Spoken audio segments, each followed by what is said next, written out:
This is brilliant and so true. Your first reaction is the past, and then your response is the present.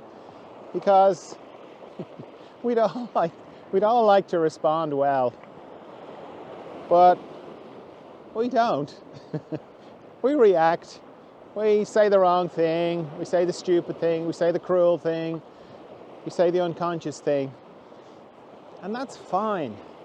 Give yourself the break of being allowed to just get it wrong, say the wrong thing, because that's not who you are. That's the past. That's your nervous system in a way just responding.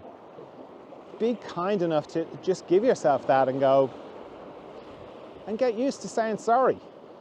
Get used to going, oh, when I said that thing, and the other person's like, the thing you just said, yeah, that thing. Yeah, sorry about that. Did not mean that. Get used to doing that, because the longer you leave it, it builds up, in pressure.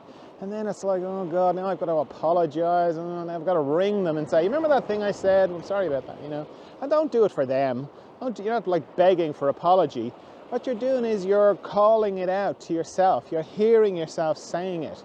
You're hearing yourself acknowledging to another person, that was my unconsciousness talking there. It wasn't me. And this is me talking now. Now the other person might think you're a bit strange. Sometimes you don't have to do it. Sometimes it can be too much and the other person is like, TMI, can you not just sort that out with yourself?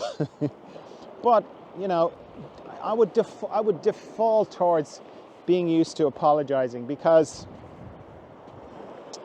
it's too easy not to apologize. It's too easy to just go, I don't need to.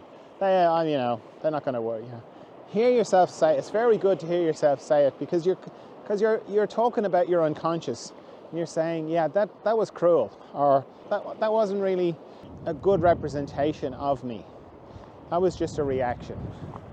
This is how I really feel. And it's a really beautiful act of self-knowledge, self-compassion, to be forgiving of yourself when you react, and to not get into a loop. Because bear in mind, your mind just likes thinking. So it doesn't care what you're thinking about. So if you're thinking about, oh, why did I react like that? Why did I say that? Your mind doesn't care. It's like, great, I'm thinking. I feel like I've a bit of life. I'm thinking. Fantastic. So when you go, oh, yeah, that wasn't a great representation of me, that kind of cuts the thinking short. And then you can just get back to the sweetness of being.